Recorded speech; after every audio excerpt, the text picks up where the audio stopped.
ابن سیاد، جس کے بارے میں عمر رضی اللہ تعالیٰ عنہ، ابن عمر رضی اللہ تعالیٰ عنہ، حضرت جابر رضی اللہ تعالیٰ عنہ اور دیگر بعض صحابہ اکرام تو پکا یقین کے ساتھ قسم کھاتے تھے کہ یہی دجال بھی آگے آئندہ حدیثوں میں آپ کو اس کے حوالے سے ذکر بھی ہوگا کہ وہ کس قسم کا آدمی تھا۔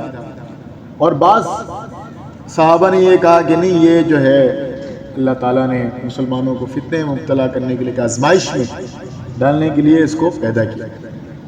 تو ابن سیاد حضرت ابن عمر اور عمر رضی اللہ تعالیٰ عنہ کے قول کے مطابق تو یہی دجال، اس کے اندر اس طریقے سے عجیب و غریب قسم کے اس کے اندر طاقتیں تھی اور قوت تھی، اور ایک یہودی گھرانے میں اس کی پیدائش ہے۔ اور جو رسول اللہ صلی اللہ علیہ وسلم نے دجال کی پیدائش سے متعلق جو علامتیں بتائیں، تقریباً علامتیں پائی جائیں۔ بہرحال لیکن وہ عام انسانوں کی طرح گزارتا تھا وقت، بعد میں مسلمان بھی ہو گیا، صحابہ کے درمیان رہا کرتا تھا، لیکن عجیب و غریب شعبدہ بازیاں اس کے اندر تھی اور بہت ساری باتیں یہ بتا دیا کرتا تھا آگے سے، اور عجیب و غریب اس کے اندر جو ہے طاقت تھی، قوت تھی۔ تو لوگوں کو یہی اندیشہ تھا کہ بعد میں جا کے یہ دجال بنے گا، اور چنانچہ محدثین بھی یہ بیان فرماتے ہیں کہ یہی دجال تھا، بعد میں جا کے جو دجال اصلی صورت میں ہوگا وہ یہی ہوگا۔ تو چنانچہ حضرت ابن عمر رضی اللہ تعالیٰ عنہ خود بیان فرماتے ہیں کہ ایک موقع پر حضرت عمر رضی اللہ تعالیٰ عنہ رسول اللہ صلی اللہ علیہ وسلم کے ساتھ صحابہ اکرام کی ایک جماعت کو لے کر کے ابن سیاد کے پاس گئے، یہاں تک کہ اس کو دیکھا وَيَلْعَبُ مَعَ الصِّبْيَانِ، وہ بچوں کے ساتھ کھیل رہا تھا۔ یہ کم عمر میں تھا اس وقت، زیادہ عمر نہیں تھی اس کی، مطلب بالغ ہونے کے قریب تھا۔ بنو مغالہ ایک قبیلے کا نام ہے، وہاں جو چھوٹے چھوٹے عمارتیں بنی ہوئی تھی، یہ وہاں کھیل رہا تھا۔ تو رسول اللہ صلی اللہ علیہ وسلم جیسے ہی اس کے قریب گئے تو اس وقت وہ بلوغت کی عمر کو پہنچ چکا تھا، اسے خبر نہیں تھا، یہ اپنا کھیل رہا تھا۔ اتنے میں رسول اللہ صلی اللہ علیہ وسلم نے اس کے سینے پر ہاتھ رکھ کے کہا، کیونکہ رسول اللہ صلی اللہ علیہ وسلم نے اس کے بارے میں سنا، پیارے آقا صلی اللہ علیہ وسلم کو جا کے لوگوں نے بتایا کہ اس طرح ایک بچہ ہے اور اس کے اندر یہ چیزیں ہیں، عجیب و غریب چیزیں ہیں، اور دجال کی جو نشانیاں تقریباً پائی جا رہی ہے اس میں۔ تو رسول اللہ صلی اللہ علیہ وسلم نے اس کے سینے پر ہاتھ رکھ کے کہا، اتشہد انی رسول اللہ، کیا تو گواہی دیتا ہے میں اللہ کا رسول ہوں؟ اس نے رسول اللہ صلی اللہ علیہ وسلم کی طرف دیکھا اور پھر اس طرح کہا کہ میں گواہی دیتا ہوں کہ آپ جو ہے وہ عرب کے نبی، امیین کے نبی، یعنی عرب کے لوگ جو ابھی ان پڑھ ہیں ان کے نبی۔ یہ نہیں کہا کہ واقعی اللہ کے رسول ہے۔ تو یہ اس سے بھی محدثین نے بیان فرمایا کہ دیکھیں اس کا دجل تھا، اس کا فریب تھا، صراحتاً اس نے تسلیم نہیں کیا۔ پھر اس نے ابن سیاد نے کہا، کیا آپ گواہی دیتے ہیں میں اللہ کا رسول؟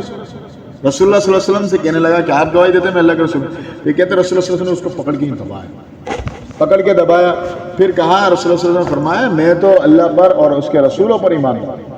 پھر ابن سیاد سے کہا، اچھا تو ذرا مجھے یہ بتا کہ تجھے کیا نظر آتا ہے، تجھے ایسی کیا چیزیں نظر آتی ہیں جس سے تو لوگوں کو بہت ساری باتیں بتاتا ہے، تجھے کیا دکھتا ہے؟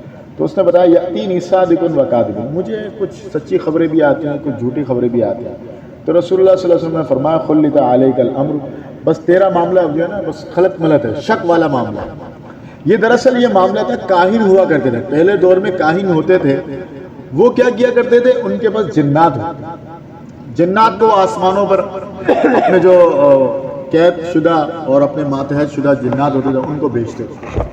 اچھا، رسول اللہ صلی اللہ علیہ وسلم کی پیدائش سے پہلے جو بھی آسمان میں جو فیصلے ہوتے ہیں نا، اللہ تعالیٰ کسی فرشتے کے ذمہ کوئی کام لگاتے وہ لے کر آتے، تو یہ جنات بھی وہاں جا کے سن لیتے کہ اب اللہ تعالیٰ نے اس کے ذمہ بارش لگانے کی کہہ دیا ہے اور اس کے ذمہ یہ کیا ہے کہ آپ یہ کرو وہ کرو، تو یہ سن لیتے جنات آ کے، پھر آ کے اس کاہن کو بتاتے کہ بھائی یہ فیصلہ ہوا آسمان۔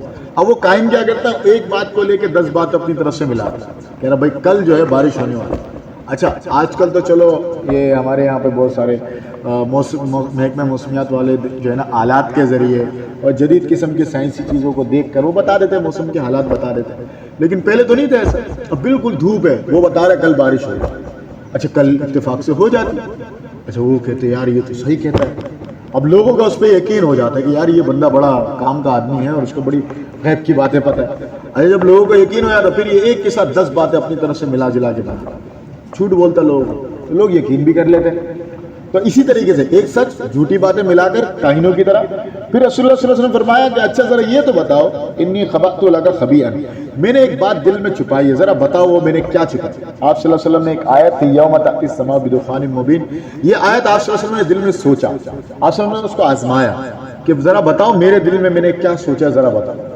تو اس نے تھوڑا سا سوچنے کے بعد کہنے لگا دخ، اب بدخان مبین، قرآن کی آیت آپ صلی اللہ علیہ وسلم پورے دل میں لائے تو اس نے دکھ تک بتا دیا کہ آپ کے دل میں اتنا ہے. تو آپ صلی اللہ علیہ وسلم نے بولا اچھا اس کا مطلب یہ بتا تو سکتا ہے لیکن اللہ تعالیٰ نے اس کو مکمل قوت ابھی تک نہیں دی، مکمل قوت نہیں دی. پھر آپ صلی اللہ علیہ وسلم نے صحابہ سے فرمایا اس کو چھوڑ دو، یہ انشاءاللہ تعالیٰ اللہ تعالیٰ نے اس کو مکمل قوت ابھی نہیں دی ہے، یہ اپنے معاملے سے زیادہ آگے نہیں بڑھ سکتا، جتنا اس کو قدرت ملے گی اتنا ہی کر سکتا، اس سے زیادہ آگے نہیں جا سکتا. تو دیکھو میں نے قرآن مجید کی آیت، پوری آیت میں نے دل میں سوچا، یہ پہنچا تو ہے لیکن دخان پورا لفظ، دخان کا پورا لفظ نہیں پہنچا، دکھ تک پہنچ گیا، دال اور خا تک پہنچ گیا، آگے نہیں پہنچ سکتا. تو آپ صلی اللہ علیہ وسلم اس کو کیا. پھر حضرت عمر رضی اللہ تعالیٰ نے جب یہ معاملہ دیکھا، قال عمر یا رسول اللہ اتأذن لی فیہ ان اضرب عنقہ، یا رسول اللہ آپ مجھے حکم دیجئے اس کی گردن اڑا دوں میں. ہیں یہ اگر اس طرح کا معاملہ ہے دجال اس کا کام ہی تمام کر دیتے ہم. تو رسول اللہ صلی اللہ علیہ وسلم نے فرمایا کہ دیکھو بات یہ ہے ان یکن ہوا لا تسلط، دراصل بات یہ ہے کہ اگر یہ واقعی دجال ہوا تب تو آپ اس کو کچھ نہیں کر سکتے. دوسری حدیث کے اندر، اس کے اندر تو ذکر نہیں، دوسری حدیث کے اندر اس بارے میں سرادن ذکر ہے کہ یہ دجال ہوا تو آپ کچھ نہیں کر سکتے. اس کا قتل جو اللہ تعالیٰ نے لکھ دیا حضرت عیسیٰ علیہ السلام اس کو قتل، وہی واصل جہنم کریں گے. آپ کے ذمے میں، آپ کے تقدیر میں یہ نہیں لکھا ہوا. وہ اگر قتل ہونا ہوگا، اگر واقعی دجال ہے تو عیسیٰ علیہ السلام ہی اسے قتل کریں گے. اور اگر خدا نہ خواستہ یہ دجال نہیں ہے اور ویسے ہی اس کا کوئی کارندہ ہے یا ایسی جادوگر قسم کا ہے تو پھر تو بلا وجہ کسی کو قتل کرنا مناسب ہے، تو لہٰذا اس کو چھوڑ دیں.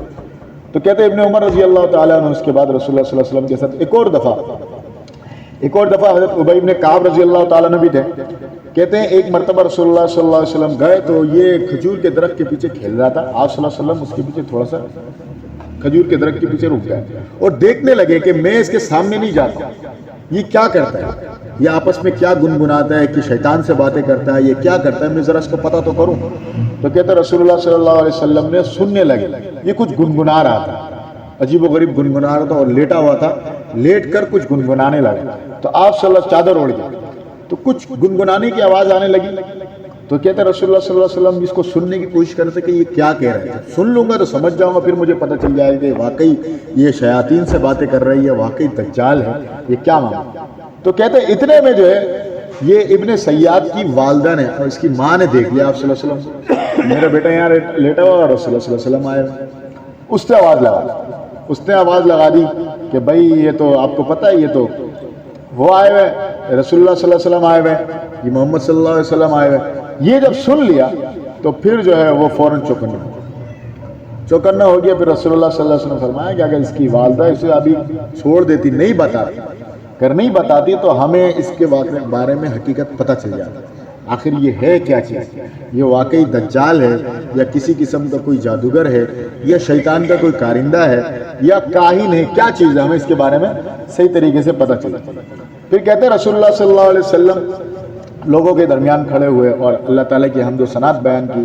اس کے بعد دجال کا ذکر فرمایا اور پھر یہ بیان فرمایا کہ میں تمہیں اس چیز سے ڈراتا ہوں کہ کوئی نبی ایسا نہیں گزرا جس نے اپنی قوم کو دجال سے نہ ڈرایا. حضرت نوح علیہ السلام کے بعد ہر ایک نبی نے اپنی قوم کو دجال سے ڈرایا اور حضرت نوح علیہ السلام نے بھی ڈرایا. پھر بیان فرمایا لیکن میں ایک بات آپ کو ایسی بات بھی اس کی علامت بتا رہا ہوں جو پہلے نبیوں نے نہیں بیان کی. وہ کیا علامت ہے؟ وہ یہ ہے کہ وہ کانا ہوگا. اور جیسے پہلے دیگر حدیثوں کے اندر بالکل آپ صلی اللہ علیہ وسلم نے بالکل یہ بھی بیان کیا کہ دجال بالکل جو ہے جوان ہوگا، اس کے گھمریالے بال ہوں گے، ایک آنکھ اس کی مٹی ہوئی ہوگی، ایک آنکھ جو ہے وہ انگور کی طرح ابھری ہوئی ہوگی. وہ کس طرح ہوگا ہر چیز بیان کر دی، لمبا چوڑا ہوگا، اس طرح طاقتور ہوگا، ساری تفصیل کے ساتھ اس کو بیان کر. اس دوسری حدیث کے اندر حضرت ابو سعید خدری رضی اللہ تعالیٰ نے بیان فرمایا تھا. اس حدیث کے اندر بیان فرمایا حضرت ابو بکر بھی تھے، عمر رضی اللہ تعالیٰ دونوں تھے. اسی طرح کا معاملہ آیا، رسول اللہ صلی اللہ علیہ وسلم مدینے کے راستے میں اس کو پکڑا، ابن سیاد کو پکڑا اور اسی طریقے سے شہادت کی گواہی دینے لگے. اس کے بعد اس حدیث کے اندر مزید اس بات کا بھی ذکر ہے کہ رسول اللہ صلی اللہ علیہ وسلم نے مزید اس سے پوچھا اچھا تمہیں کیا نظر آ رہا ہے، مجھے ذرا بتاؤ. دوبارہ پوچھو. اس نے کہا مجھے جو ہے ارا عرشن علی الماء، مجھے ایک تخت نظر آ رہا پانی کے اوپر. تو آپ صلی اللہ علیہ وسلم فرمایا کہ تجھے ابلیس کا تخت نظر آ رہا ہے سمندر کے اوپر. دوسری حدیث کے اندر بھی اس کا ذکر ہے کہ ابلیس جو ہے اپنا تخت لگاتا ہے سمندر کے اوپر, اپنی کچہری لگاتا ہے, اپنا دربار جو ہے وہاں لگاتا ہے, اور اپنے کارندوں کو بلاتا ہے. یہ جو آپ نے حدیث بھی سنی ہوگی, وہ پوچھتا ہے ہاں بھائی تو نے کیا کیا, وہ کہتا ہے میں نے اس کو گمراہ کیا. تو نے کیا کیا, میں نے یہ کیا. تو نے کیا کیا, میں نے یہ کیا. کہتا میں نے میاں بیوی کو لڑایا. ہاں بھائی یہ چیز. تو یہ سارا معاملہ جو ہے وہ سمندر کے اوپر تخت لگا. تو آپ صلی اللہ علیہ وسلم نے جب اس سے یہ پوچھا, اس نے کہا میں دیکھ رہا ہوں ایک تخت جو ہے پانی کے اوپر تخت. تو کہا ہاں تو ابلیس کے تخت کو دیکھ رہا ہے سمندر کے اوپر. پھر مزید پوچھا اچھا اور تجھے کیا نظر آتا ہے. اس نے کہا وہی بات بتائی کہ مجھے صادقین و کاذبن و کاذبین صادقن. کبھی مجھے دو سچی باتیں ملتی ہے, کبھی ایک جھوٹی بات, کبھی دو جھوٹی باتیں, کبھی ایک سچی بات. تو رسول اللہ صلی اللہ علیہ وسلم فرمایا کہ ابھی اس کا معاملہ ابھی یہ اس حد تک آگے نہیں پہنچا, یہ تھوڑا تھوڑا معاملہ اس کو بھی رہنے دو, اس کو اس حال میں ہی رہنے دو. ایک اور حدیث کے اندر اس بارے میں رسول اللہ صلی اللہ علیہ وسلم نے بیان فرمایا کہ ابن سیاد ایک مرتبہ خود رسول اللہ صلی اللہ علیہ وسلم کے پاس آئے. آ کر آپ صلی اللہ علیہ وسلم نے سوال کیا کہ ذرا مجھے جنت کے مٹی کے بارے میں بتا. آپ صلی اللہ علیہ وسلم سے سوال کیا ابن سیاد. تو آپ صلی اللہ علیہ وسلم فرمایا کہ جنت کی مٹی جو ہے درمکت بیضاء, یہ دراصل میدے کی طرح, سفید میدا ہوتا ہے نا, سفید میدے کی طرح مٹی ہوگی. جنت کی مٹی سفید میدے کی طرح ہوگی. ومسک خالص, اور خالص مشک کی طرح خوشبودار. تو یہ سوال ابن سیاد نے بھی آپ صلی اللہ علیہ وسلم سے کیا. اچھا بہت سارے صحابہ اکرام ایسے بھی ہیں جو کہتے تھے کہ نہیں یہ دجال نہیں. تو وہ کیوں کہتے تھے ایسا؟ وہ کہتے ہیں ایک مرتبہ حضرت ابو سعید خدری رضی اللہ تعالیٰ عنہ خود اس سے ملے اور اس سے پوچھا. کہتے ہیں مکہ کے راستے پہ جو ہے ایک مرتبہ ان سے ملاقات ہوئی, مکہ جا رہے تھے تو اس سے میری ملاقات ہوئی. جب میں نے اس سے پوچھا, بات چیت ہوئی, تو یہ بڑا افسوس کرنے لگا. یہ خود کہنے لگا کہ مجھے جو ہے کہہ رہے لقیت من الناس یزعمون انی دجال. کہتے ہیں لوگ جو ہے نا مجھے بڑا پریشان کرتے ہیں, ٹیڑھی نظروں سے دیکھتے ہیں, برا بھلا کہتے ہیں. وہ سمجھتے ہیں میں دجال ہوں, حالانکہ میں دجال تو نہیں ہوں. کہہ رہے کیسے؟ کہتے دیکھو رسول اللہ صلی اللہ علیہ وسلم نے خود بیان فرمایا کہ دجال کی اولاد نہیں ہے. میری تو اولاد بھی ہے. اس کی واقعی اس وقت اولاد تھی. کہہ رہے میری تو اولاد ہے. اور اسی طرح بتایا کہ دجال کافر ہوگا. میں تو اسلام لے کر آیا ہوں بھائی, میں تو مسلمان ہو گیا, پہلے یہودی تھے اب مسلمان ہو گیا. دوسرا یہ بتایا کہ آپ صلی اللہ علیہ وسلم نے خود بتایا کہ دجال مکہ مدینے میں داخل نہیں ہوگا. میں تو رہتا مدینے میں اور مکہ کی طرف جا رہا ہوں, میں تو ایسا بندہ نہیں ہوں, مجھے کیوں دجال سمجھتے. پھر انہوں نے کہا اچھا. ابن عمر کیا نام ہے, ابو سعید خدری رضی اللہ تعالیٰ اس کی بات سنتے رہے. پھر خود کہنے لگا آگے, لیکن اس نے قسم کھا کے کہا کہ خدا کی قسم مجھے یہ پتا ہے دجال کہاں سے پیدا ہوگا اور اس کی جگہ کہاں, ابھی وہ کہاں ہے, میں اسے یہ بھی جانتا ہوں, اس کے ماں باپ کو بھی جانتا ہوں. حضرت ابو سعید خدری رضی اللہ عنہ پریشان ہو گئے کہ یار اس کو کیسے پتہ یہ ساری بات, اس کو کیسے پتہ چلا. اچھا پھر حضرت ابو سعید خدری رضی اللہ تعالیٰ عنہ نے کہا اچھا یہ بات. پھر جتنے لوگ اور بھی موجود تھے انہوں نے کہا اچھا ایک بات بتاؤ, اگر تمہیں اللہ تعالیٰ دجال بنا دے تو تمہارا کیا خیال ہے, تم خوش ہوگے؟ تو اس نے کہا اچھا ہاں, اگر بات یہ ہے کہ اگر مجھے دجال جیسی طاقت مل جائے, وہ قوت مل جائے, جس طرح دجال کے پاس قوت ہوگی, لوگوں فریم میں ڈالے گا, اس کے بعد جنت جہنم ہوگا اور سارے دنیا کے خزانے قبضے میں کر لے گا, اور اس طریقے سے لوگوں کو ایک کو قتل کرے گا پھر زندہ کر دے گا, اتنی طاقت. کہ اگر اتنی طاقت اگر مجھے مل جائے تو پھر میں دجال بننے کے لیے تیار ہوں. ابو سعید خدری رضی اللہ عنہ لو بھائی یہ تو بالکل, اس کو تو اگر واقعی مسلمان ہوتا اور واقعی سچا ہوتا تو یہ تو ایسا نہیں کرتا. تو لہٰذا اس کے بعد ان کو پکا یقین ہو گیا کہ یہ جو ہے کچھ گڑبڑ ہے, یہ واقعی بن سکتا. لیکن کیونکہ صراحتاً کوئی ایسی بات ذکر نہیں تھی. اسی طریقے سے اگلی حدیث کے اندر اس بارے میں ذکر آتا ہے, حضرت ابن عمر رضی اللہ تعالیٰ نے قسم کھائی کہ مجھے پکا یقین ہے کہ ان المسیح الدجال ابن سیاد. ابن عمر رضی اللہ تعالیٰ تو قسم کھانے لگے, جو حالات ان کے سامنے آنے لگے تو وہ کہنے لگے کہ مجھے پکا یقین ہو گیا کہ ابن سیاد ہی دجال. جابر رضی اللہ تعالیٰ عنہ فرماتے ہیں قال وقد فقدنا ابن سیاد یوم الحرہ, کہہ رہا ہم نے دیکھا یہ ابن سیاد ہمارے درمیان تھا, رہتا تھا, اٹھتا تھا, بیٹھتا تھا, جو بھی, لیکن ایک دن یوم حرہ کے دن یہ اچانک سے غائب ہو گیا, ہمیں نظر نہیں آیا. یوم حرہ کے دن غائب ہو گیا, اس کے بعد نہ یہ اس کے نہ انتقال ہوا, نہ مارا گیا, نہ اسے کسی نے قتل کیا, ایسا غائب ہوا سمجھ میں نہیں آیا. اچھا یوم حرہ کون سا دن ہے؟ یوم حرہ جو ہے یہ تاریخ کے اندر, تاریخ اسلامی کے اندر بہت ہی زیادہ جو ہے دردناک, اسلامی تاریخ کے اندر چند ایسے واقعات ہیں جو واقعی مسلمانوں کے لیے بڑے المناک اور دردمندانہ ہیں. جیسے حضرت حسین رضی اللہ تعالیٰ کی شہادت, مسلمان جو ہے یہ شہادت کے اندر کس طریقے سے آل رسول کو شہید کیا گیا, یقیناً یہ تاریخ کا ایک سیاہ باب, اس میں جو ہے بڑا ظلم و ستم. اسی طریقے سے یہ بھی ایک دن یوم حرہ انتہائی ظالمانہ کارکردگی اختیار کی گئی، مسلمانوں کے ساتھ بہت ہی زیادہ ظلم و بربریت کا معاملہ کیا۔ یہ واقعہ کب ہوا؟ یہ واقعہ بھی حضرت حسین رضی اللہ عنہ کی شہادت کے بعد یزید نے کیا کیا، یزید نے شام کا جو لشکر تھا، شامی لشکر تھا، شامی فوج تھے، ان کو مدینے میں بھیجا، کیونکہ مدینے کے لوگوں نے یزید کے ہاتھ میں بیعت نہیں کی، اس کو خلیفہ ماننے کے لیے بیعت نہیں کی تھی، کیونکہ خلیفہ بننے کے لیے یہ ہوتا تھا کہ سارے ملک کے لوگ یہ تسلیم، جیسے ہمارے یہاں بھی ووٹنگ کا نظام ہوتا ہے، سب تسلیم کر لیتے، اس وقت سب تسلیم کرتے کہ ہم بیعت کرتے ہیں یہ خلیفہ بنا۔ اچھا، مدینے کے لوگوں نے ابھی تک بیعت نہیں کی، اور یہی ساتھ تقریباً یہی معاملہ ہوا تھا، حضرت حسین رضی اللہ عنہ نے بھی بیعت نہیں کی، اس طرح کہ شامی کے لشکر بھیجا۔ شامی لشکر جب گیا، مدینے کے لوگوں نے بھی مقابلہ کیا، لیکن مقابلہ تو کیا، لیکن اللہ کا کرنا ایسا ہوا شامی جو افواج تھے وہ غالب آ گئے۔ انہوں نے کیا کیا، جو ظلم و بربریت کی، مدینے کے اندر 3 دن تک خونوں کی جو ہے وہ ندیاں بہائی، اور 3 دن تک، اور جو ہے معصوم عورتوں کی عصمت دری کی گئی، اس کا بھی خیال نہیں کیا، عورتوں کی عزت دری کی گئی، عصمت دری کی گئی۔ اسی طریقے سے 3 دن تک مسجد نبی میں اذان تک، اتنے برے دن، بڑے بڑے صحابہ اکرام کو شہید کیا، تابعین کو شہید کیا، بزرگوں کو شہید کیا، بہت ہی زیادہ المناک واقعہ۔ یہ بھی انتہائی 10,000 سے زائد مسلمان، اور یہ اس وقت کی بات ہے جب صحابہ اکرام کا دور تھا، بڑے بڑے صحابہ اکرام اس وقت موجود تھے، بڑے بڑے تابعین، بڑے بڑے اولیاء اکرام موجود تھے، یہ ان میں شریک تھے، وہ شہید ہوئے، ان کو شہید کیا گیا، بے دردی سے شہید کیا، تو بہت ہی زیادہ المناک واقعہ ہوا۔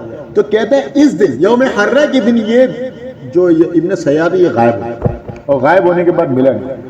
تو محدثین یہ بیان کرتے ہیں کہ یہ جو غائب ہوا ہے، یہ اللہ تعالیٰ نے بظاہر اس کو یہاں صورتاً یہ رکھا تھا، بظاہر ابھی اس کو رکھا تھا، ابھی تک اس کا ظہور نہیں ہوا۔ ممکن ہے کہ آپ صلی اللہ علیہ وسلم چونکہ موجود تھے اس لیے وہ اپنی اصل شکل میں نہیں آئے۔ اسی طریقے سے جیسے پچھلے درس کے اندر بھی یہ بات آئی تھی کہ حضرت تمیم داری رضی اللہ تعالیٰ نے تو دجال کو وہاں دیکھا تھا، ایک جزیرے کے اندر دیکھا تھا، پچھلے درس میں آپ نے پڑھا کہ جزیرے کے اندر دیکھا تھا، تو وہ تو وہاں موجود تھا، یہاں کیسا ہے؟ تو وہ کہا ہے کہ وہ بھی دجال کی ایک صورت بیان کی آپ صلی اللہ علیہ وسلم کے سامنے، چونکہ آپ صلی اللہ علیہ وسلم نے لوگوں کے سامنے دجال کی صورت بیان کی تھی، تمیم داری رضی اللہ عنہ نے اس کی ایک شکل دکھائی تاکہ لوگوں کو بھی یقین ہو جائے، اور یہ جو تھا یہ اس کی وہ صورت تھی، اب تک وہ مکمل طور پہ دجال بنا نہیں، اس کی یہ صورت ہے، وہ بعد میں دجال بنے گا۔ تو آپ صلی اللہ علیہ وسلم کی وفات کے بعد وہ اب غائب ہو گیا، اب غائب ہونے کے بعد وہ مقرر وقت میں وہی دجال بن کر آئے گا۔ اگلی حدیث کے اندر رسول اللہ صلی اللہ علیہ وسلم نے دجال کے بارے میں بتایا، اس کے والدین کے بارے میں بتایا۔ پھر ایک صحابی گئے، انہوں نے دیکھا، کیا بتایا رسول اللہ صلی اللہ علیہ وسلم نے بتایا کہ دیکھو دجال ایسے گھر میں پیدا ہوگا کہ اس کے ماں باپ، علامتیں بتائیں، اس کے ماں باپ جو ہے 30 سال تک ان کی کوئی اولاد نہیں ہوگی، 30 سال تک کوئی اولاد نہیں ہوگی، 30 سال بعد ان کا ایک بیٹا پیدا ہوگا، وہ بیٹا بھی کانا ہوگا، وہ کانا ہوگا لیکن وہ مطلب کسی قسم کے مطلب دنیاوی اعتبار سے کسی کام کا نہیں ہوگا، ماں باپ کے لیے کوئی خدمت کرے یا بڑا کام کرے، کما کے لا کے دے، ایسا کوئی خاص فائدہ نہیں دے گا۔ تو کہتے ہیں لیکن اس کے اندر یہ بات ہوگی، اس کی آنکھیں سوتی ہوگی، دل نہیں سوتا۔ چنانچہ یہ بعض محدثین نے یہ بیان کیا کہ ابن سیاد سو رہا ہوتا تھا نا، کوئی آدمی جاتا ہی فوراً اس کو بتاتا ہاں کیا کہا، نیند میں اس کا دل جاگ رہا ہوتا، تو آپ صلی اللہ علیہ وسلم نے یہ بتا دیا۔ تو کہتے ہیں کہ اور اس کے والدین کیسے ہوں گے، اس کے والدین کے بارے میں بتایا، اس کا جو ہے والد ابوہ طوال، اس کا باپ بہت لمبا چوڑا ہوگا لیکن سوکھا پتلا، لمبا چوڑا ہوگا سوکھا پتلا، اس کی ناک جو ہے وہ پرندے کی طرح لمبی ہوگی، پرندے کی طرح لمبی ہوگی، اور اس کی ماں جو ہے وہ موٹی تازی اور یہ کہ بھاری جسم والی ہوگی۔ حضرت ابو بکر رضی اللہ تعالیٰ عنہ، یہ بھی ایک صحابی ہے، کہتے جب ہم نے یہ ساری باتیں سنی تو ہمیں پتہ چلا مدینے کے اندر یہود کے گھر میں ایک بچہ پیدا ہوا۔ تو حضرت زبیر رضی اللہ تعالیٰ عنہ اور میں دونوں گئے، اور جا کے جب ہم نے معلومات کی تو جو رسول اللہ صلی اللہ علیہ وسلم نے جو باتیں بتائی تھی وہی چیز دیکھی، یعنی اس آدمی کو دیکھا ایسا لمبا چوڑا ہے، اس کی ناک جو ہے وہ پرندے کی طرح ایسی لمبی سی ہے، اور سوکھا پتلا سا، اس کی بیوی جو ہے وہ بھاری جسم والی ہے۔ تو ہم نے دیکھا یہ سارا معاملہ ہے۔ پھر ہم نے اس سے پوچھا کہ بھائی تمہارے گھر میں کوئی بچہ پیدا ہوا ہے، کیا ہوا؟ اس نے کہا ہاں ہمارے 30 سال کوئی اولاد نہیں ہوئی اور 30 سال کے بعد یہ بیٹا پیدا ہوا۔ اچھا، پھر جب ہم نے اس کو دیکھا تو واقعی وہ بچہ اندھا تھا، غلام اعور اغرس واقلہ منفعۃ، لیکن اس کے اندر کوئی مطلب اس طرح نہیں تھا کہ ماں باپ کو کوئی فائدہ پہنچا سکتا، لیکن ہم نے دیکھا تنام عیناہ ولا ینام قلبہ، اس کی آنکھیں سوتی تھی، دل نہیں سوتا۔ کوئی جا کے اگر اس کو مطلب ہم آج سو جاتے ہیں ہماری آنکھوں کے سامنے کوئی ہمیں ہلا دیتا ہمیں خبر نہیں ہوتی, کوئی کچھ کر رہا ہو بتا دیا کرتا, بڑا ہی فتنہ باز تھا. تو کہتے ہیں ایک مرتبہ ہم نے اس کو دیکھا, وہ دھوپ میں بیٹھا ہوا تھا, چادر اوڑھ کر دھوپ میں بیٹھا ہوا تھا. اور اس کے بعد پھر یہ اس سے پوچھا, اس کا چہرہ جب اس نے ہٹایا, اس سے بولا بھائی تم کیا کہتے ہو؟ اس نے کہا کیا سننا چاہتے ہو میرے سے, کیا کہنا چاہتے ہو؟ اس نے کہا بھائی سیدھی بات یہ ہے کہ میری آنکھیں سوتی ہیں, میرا دل نہیں سوتا. تو یہ اس سے بھی پتہ چلا, یہ آپ صلی اللہ علیہ وسلم نے جو دجال کے گھر میں دجال کے ماں باپ کی جو علامتیں بتائی ہیں وہ ساری علامتیں اس میں پائی جائیں. اور یہ جو اب یہ اس نے بتایا نا شروع میں کہ میرے گھر میں تو آپ صلی اللہ علیہ وسلم نے بتایا دجال کی اولاد نہیں ہوگی, میری تو اولاد بھی ہے, دجال کافر ہوگا, میں تو مسلمان ہوں, اور وہ مدینے میں. یہ اس وقت کی بات ہے جب دجال واقعی ظاہر ہو کر آئے, وہ قرب قیامت میں, جو ابھی نہیں, ابھی تو یہ واقعی طور پہ اپنے ظہور اپنی اصلی شکل پہ نہیں آیا. جب یہ قرب قیامت واقعی ظہور ہو جائے گا اور ساری قوتیں اس کو مل جائیں گی, تب اس کی کوئی اولاد نہیں ہوگی, یہ مدینے میں داخل نہیں ہو پائے گا, اور یہ کافر تو ہوگا, اس وقت بھی کافر ہوگا. تو اللہ رب العزت سے دعا ہے کہ اللہ